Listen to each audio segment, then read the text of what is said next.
तू क्या हमको नागरिक बनाने का दर्जा देगा? तू अगर हमको नागरिक नहीं मानता तो हम भी तेरे को प्रधानमंत्री मानने को तैयार नहीं है। हम भी तेरे को प्रधानमंत्री नहीं मानते। United state commission for international religious freedom के सामने यूएस कमीशन को मैंने 1.5 घंटे तक मेरी मीटिंग चली है और वहां पर निवेदन दिया है कि किस तरह से इस देश को एक हिंदू राष्ट्र बनाने का काम चल रहा है, हमारे हक और अधिकार किस तरह से छीनने का काम इस देश में चल रहा है, ये सारा वहां पर बताया है। और अभी पिछले 2 हफ्ते पहले मुझे न्यूज आई है कि USCIRF ने इस देश के प्राइम मिनिस्टर और इस देश के होम मिनिस्टर पर सैंक्शंस यानी प्रतिबंध लाने की कार्रवाई को शुरू कर दिया है। मुझे जितनी चाहे अरेस्ट करना है कर लो। यहाँ के होम मिनिस्टर को, यहाँ के प्राइम मिनिस्टर को हम लोग कोई निवेदन नहीं दे रहे। बाबा साहब अंबेडकर जी ने जाते जाते हम लोगों को ऐसी ताकत देकर गए हैं कि इस देश का बुद्धिस्ट, इस देश का मुस्लिम, इस देश का सिख, इस देश का जैन, ये सारे लोग माइनॉरिटी कमीशन के अंडर आते हैं और इस देश के माइनॉरिटी को बचाने के लिए पूरे वर्ल्ड में एक बहुत बड़ा प्लेटफॉर्म है। हम वहां पर जाकर निवेदन दे रहे हैं। देखो, उस समय मुझे डर था, जिस समय संविधान के पक्ष में कोई खड़ा नहीं हो रहा था, उस समय मुझे डर था। लेकिन आज मुझे आप लोगों को देखकर यह लग रहा है कि ये 5 साल 10 साल छोड़ो, आने वाले 1000 सालों तक बाबा साहब के संविधान को कोई हाथ नहीं लगा सकता। ये आप लोगों के वजह से आज मुझे सिक्योरिटी मिली है। पूरे मीडिया को बताना चाहता हूं ये क्या है। 1925 में आरएसएस की स्थापना हुई। आरएसएस ने उस समय इस देश को हिंदू राष्ट्र बनाने का एक कसम, एक बीड़ा उठाया है और 100 साल के पहले इस देश को कानूनी तौर पर हिंदू राष्ट्र घोषित किया जाएगा। और वो कैसे घोषित किया जाएगा? पाकिस्तान से, बांग्लादेश से, अफगानिस्तान से आए हुए जो लोग हैं, वो 31 दिसंबर 2014 के सारे लोगों को इस देश की नागरिकता दी जाएगी। 31 दिसंबर 2014 तक के सारे भारत के बाहर से आए हुए लोग इस देश में नागरिक बन जाएंगे। और इस देश के जो लोग हैं, जो SC, ST, OBC के लोग हैं, माइनॉरिटी के लोग हैं, अगर 1971 के पहले के डॉक्यूमेंट उनके पास नहीं है तो उनकी नागरिकता जाएगी। नागरिकता नहीं है, इस देश को ऑफिशियल हिंदू राष्ट्र घोषित करने का काम इस देश में चल रहा है। और इस देश का प्रधानमंत्री हमको कहेगा कि किसको नागरिकता देंगे और किसको नहीं देंगे। वोट लेते समय हमारा वोटिंग कार्ड चला, वोट लेते समय हमारा रेशन कार्ड चला, वोट लेते समय हमारा आधार कार्ड चला।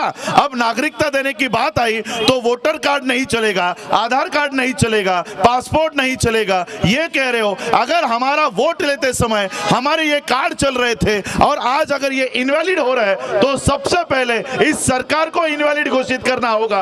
अगर हमारे वोट नहीं चल रहे तो उस वोट के ऊपर बनी हुई ये सरकार भी नहीं चलनी चाहिए। ये प्रधानमंत्री हमको कहता है कि किसको नागरिकता देंगे और किसको नहीं देंगे। अरे तू क्या हमको नागरिक बनाने का दर्जा देगा? तू अगर हमको नागरिक नहीं मानता तो हम भी तेरे को प्रधानमंत्री मानने को तैयार नहीं है। हम भी तेरे को प्रधानमंत्री नहीं मानते। राष्ट्रपति के पास निवेदन नहीं दे रहा। मुझे जितनी चाहे अरेस्ट करना है कर लो। यहाँ के होम मिनिस्टर को, यहाँ के प्राइम मिनिस्टर को हम लोग कोई निवेदन नहीं दे रहे। बाबा साहब अंबेडकर जी ने जाते जाते हम लोगों को ऐसी ताकत देकर गए हैं कि इस देश का बुद्धिस्ट, इस देश का मुस्लिम, इस देश का सिख, इस देश का जैन, ये सारे लोग माइनॉरिटी कमीशन के अंडर आते हैं और इस देश के माइनॉरिटी को बचाने के लिए पूरे वर्ल्ड में एक बहुत बड़ा प्लेटफॉर्म है। हम वहां पर जाकर निवेदन दे रहे हैं और पूरे वर्ल्ड में इस आंदोलन को वहां पर लेकर जाने का काम कर रहे हैं। मैं खुद 1 अक्टूबर 2019 को वॉशिंगटन DC में जाकर United state commission for international religious freedom के सामने यूएस कमीशन को मैंने 1.5 घंटे तक मेरी मीटिंग चली है और वहां पर निवेदन दिया है कि किस तरह से इस देश को एक हिंदू राष्ट्र बनाने का काम चल रहा है, हमारे हक और अधिकार किस तरह से छीनने का काम इस देश में चल रहा है, ये सारा वहां पर बताया है। और अभी पिछले 2 हफ्ते पहले मुझे न्यूज आई है कि USCIRF ने इस देश के प्राइम मिनिस्टर और इस देश के होम मिनिस्टर पर सैंक्शंस यानी प्रतिबंध लाने की कार्रवाई को शुरू कर दिया है। ये काम